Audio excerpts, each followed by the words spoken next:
Ladies and gentlemen, my name is Comrade Mohammed Ali Ringim, an ex-security expert. Securing lives and properties is my area of specialization. I want to see this very moment to call upon His Excellency, the United States of America President, Mr. Donald Trump, my good friend, to please be aware that Nigeria, we are not suffering from religiosism, tribalism. We are not persecuting Christians. We are always living together with Christians and Buddhists, Sikhs, Hindus, Taos, Maos, Confucians, Baha'is, Rastas, Satanists, and Shantos. All these religious denominations, if they may be at Nigeria, we are living peaceably with them because we are suffering from humanitarianism. Mr. Donald Trump, let me be aware that Nigeria is not Vietnam.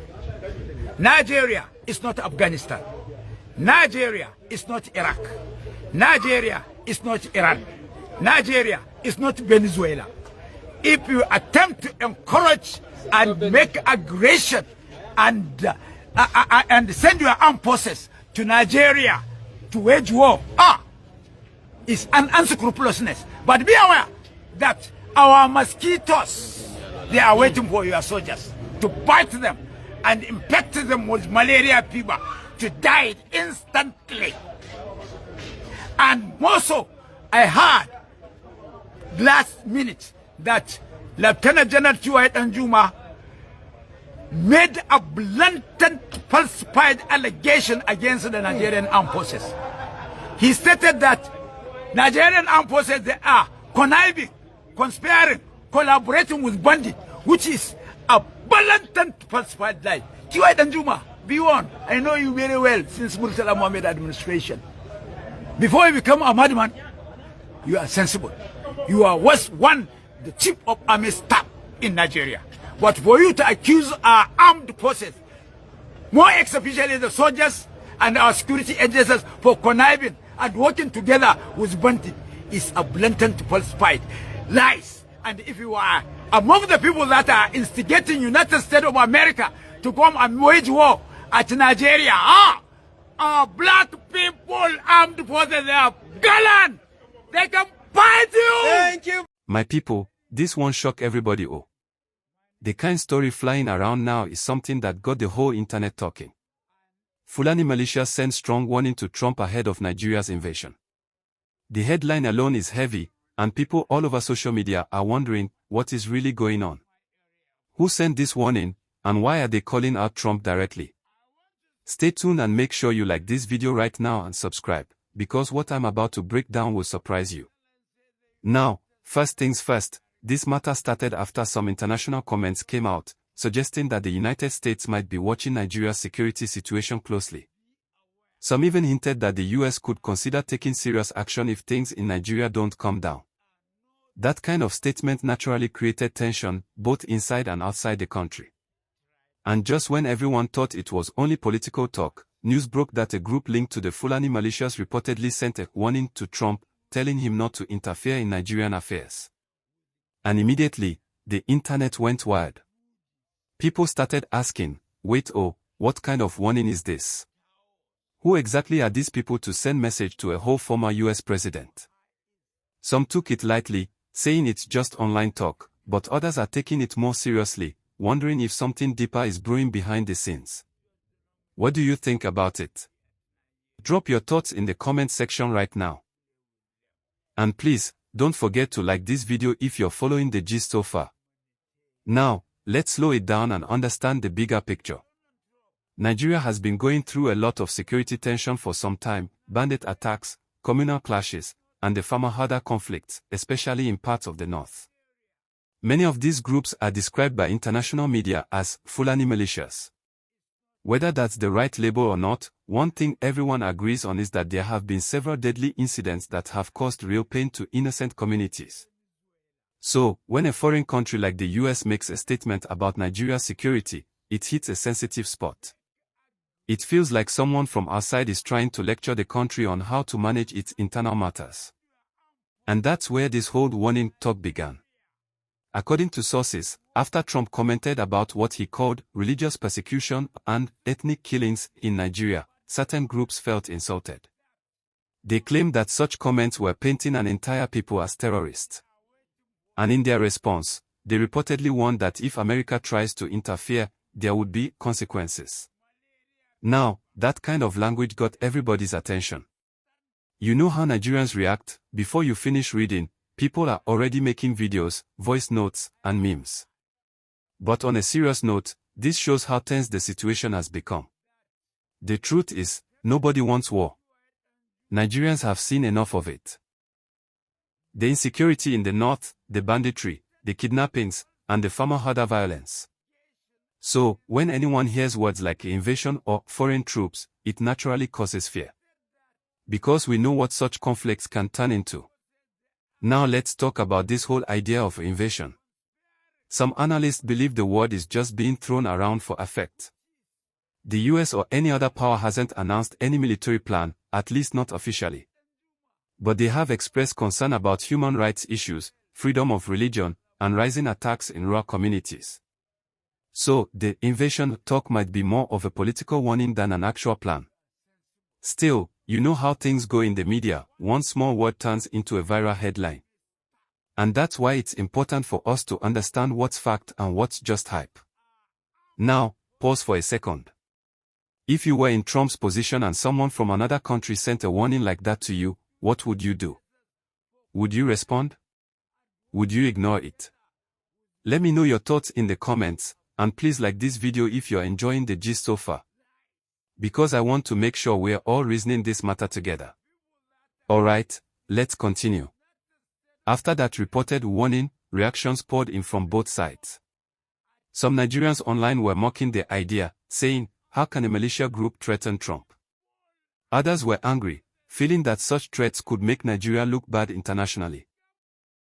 There were also people defending the response, arguing that no foreign leader should be talking about Nigeria's internal affairs like it's a backyard issue. You can see how divided opinions are, and that's part of what makes this story trend so fast. Now, beyond the drama, we need to understand something deeper.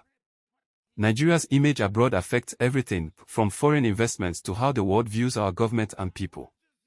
When headlines like this appear, it creates curiosity, but it also brings concern. People start asking if Nigeria is stable, safe, or moving towards more conflict. So, even if the warning was just words, it can still have real-world impact. That's why leaders and communicators have to be careful with the kind of language they use. Let's also not forget, Trump is not currently the US president, but he remains one of the most influential political figures in the world. When his name enters any headline, the internet catches fire. So, part of this drama may also be because of who the message was addressed to. It adds spice to the gist and gives social media something to run with. Speaking of social media, Nigerians have turned this whole matter into both a serious debate and a comedy show. On X, formerly Twitter, you see people posting fake messages like, Trump just replied them, while others create memes of Trump wearing traditional clothes, holding a staff, saying, I know they fear Fulani Militias. It's the kind of internet humor that can make a tense topic go viral in minutes. And that's one thing Nigerians are good at, turning even the most serious headlines into trending content. But behind the humor, there's real pain. Many communities, especially in the Middle Belt and parts of the North, have suffered greatly because of these clashes. Thousands have lost lives, farms destroyed, and families displaced. So, while people online may joke, those on the ground are living with the fear and trauma every single day. That's why the government and community leaders are being urged to step up peace efforts and handle the root causes, land disputes, grazing routes, and ethnic tension, before outside powers use it as an excuse to intervene. Let me tell you something real, when outside countries start showing too much interest in your internal issues, it's not always just about helping. Sometimes, it's about control, influence, or politics. So, while Nigerians should demand peace and safety, we should also protect our sovereignty. Because once foreign soldiers enter your soil, it's hard to control the outcome. We've seen it happen in other countries, and the story never ends well. Now, some people are saying that Trump's comments might not even have been meant as a threat, he could simply have been responding to reports he saw. But once it entered the public space, the tone changed. Nigerians took it personal. The Fulani groups felt accused. And suddenly, it became a global topic. That's how fast information spreads these days. One post from America can cause arguments all over Africa. Let's make it clear though, nobody is confirming any real plan of invasion. No US troops are moving anywhere near Nigeria. It's all still diplomatic talk, but the reactions are what's keeping it hot. Some political commentators even believe that this whole back and forth is a distraction from bigger issues like inflation, insecurity, and politics at home. They say, while we're arguing about what Trump said, we're not paying enough attention to solving our own problems. What do you think? Is this story just a distraction, or do you think there's something real behind it? Share your opinion below, and if you're still watching, please hit that like button and subscribe. It really helps the channel. Now let's go into a bit of side talk, because this thing ties into how Nigeria and the US relate in general. Over the years, the US has had a mixed relationship with Nigeria. On one hand, they are partners in trade and security. On the other, they often criticize human rights records and corruption. It's like a love-hate relationship. Nigeria is too big to ignore, but also too unpredictable for comfort. That's why any strong comment from an American leader always gets amplified. Meanwhile, within Nigeria, many citizens are tired of hearing threats, whether from militias, from politicians, or from foreign powers. People just want peace, safety, and development. They want jobs, light, food, and a government that listens. So when these kinds of international stories come up, ordinary Nigerians react differently. Some laugh, some fear, but everyone just wants better leadership and peace in the land. Let's face it, the only real invasion Nigerians want right now is an invasion of good roads, electricity, security, and opportunities. If we can get those, nobody will even care about what foreign countries are saying. Because a stable Nigeria cannot be bullied or threatened. So, to wrap up this gist, my people, the whole story about Fulani Militias sending warning to Trump ahead of Nigeria's invasion is more of a media storm than a confirmed military situation. It's a mix of political talk, social media reactions, and the tension that comes when two powerful sides, local and international, clash in words. But what it shows clearly is that the world is watching Nigeria closely, and what we do next as a country matters. So, let's be smart. Let's talk peace, not war. Let's focus on rebuilding communities and promoting unity. Because in the end, headlines come and go, but the real issue, safety and stability, is what affects people's lives every single day. If you've listened this far, big respect to you. Please like this video, subscribe to the channel, and turn on notifications because more interesting gists like this are coming. Let's keep this community growing. Where we talk real issues in plain English, no fake news, no hate speech, just the truth and balanced conversation. Drop your thoughts below. Do you think the warning to Trump is just talk, or do you think something bigger is going on behind the scenes? Let's gist in the comments. Thank you for watching, and remember, stay calm, stay safe, and stay informed.